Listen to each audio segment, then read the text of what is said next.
What is up, party people? Welcome back to Bops, Bumps, and Bangers, the channel where we talk about anything and everything music. Okay, this Sunday I was gonna do a video on the importance of ghostwriting and why I don't always think it's a bad thing. But then on July 27th, my fucking plans changed because Grime decided to drop Nova, which is his sophomore album, and it is so fucking good. I thought I might as well just do an album review, talk about some of the things that I like about it, some of the things that I dislike about it, and just talk about it, because I think that this album is worth talking about. I think it's important that we talk about where Grime has come from, okay? His old sound was kind of a spacey, interstellar vibe, with something that I like to call the Grime 4, which is something that he's always done, and he does in Nova as well.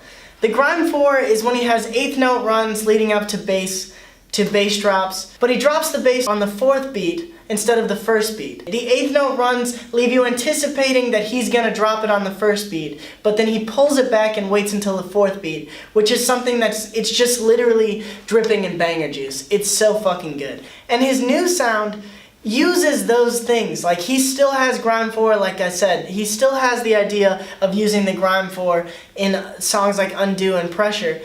But he also uses them alongside new things like plucky melodies, which lead into them. And good examples of those is in the song I Wanna Know and Shoulda. They have plucky melodies underneath the bass drops, which is something we haven't really seen from Grime before.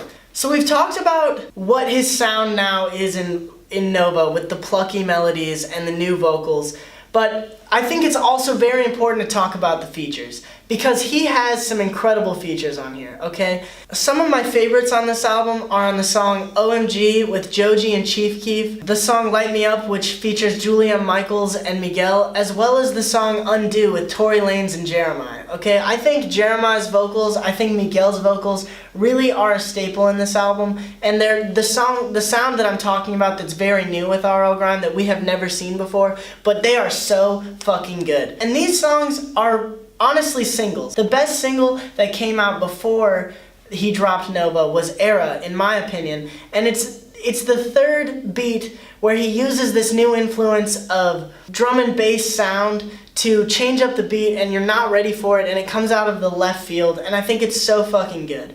But if we look at the album as a whole, I think that it flows so well. And one of the best examples is the interlude Run For Your Life, which flows so well into the song I Wanna Know, with these plucky melodies that kind of wave in and out and make you feel like something's coming, and it builds just up until it stops and it comes back in with I Wanna Know. And I think not only from those two, but the flow of this album is so fucking good. And I think, honestly, it is a very good album that's extremely important and a great stepping stone for Grime's career.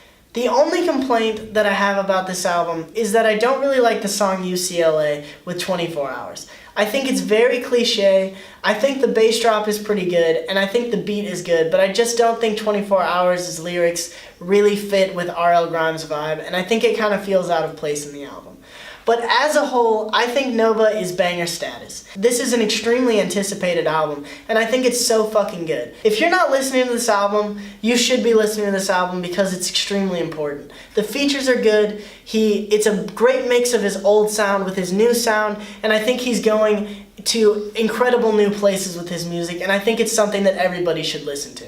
And that's all I really have for you today. I really just fucking love this album, and I think that you should be listening to it. And I'm really glad that you tuned in for Bops, Bumps, and Bangers, and I hope you come back next Sunday, because my next video is going to be on why I think it is important that people use ghostwriters, and I don't always think it's a bad thing. If you want to see something else, or if you like this album review, let me know in the comments, and if you want to see another album reviewed, let me know, and if not, fuck you. I'm feeling this long day.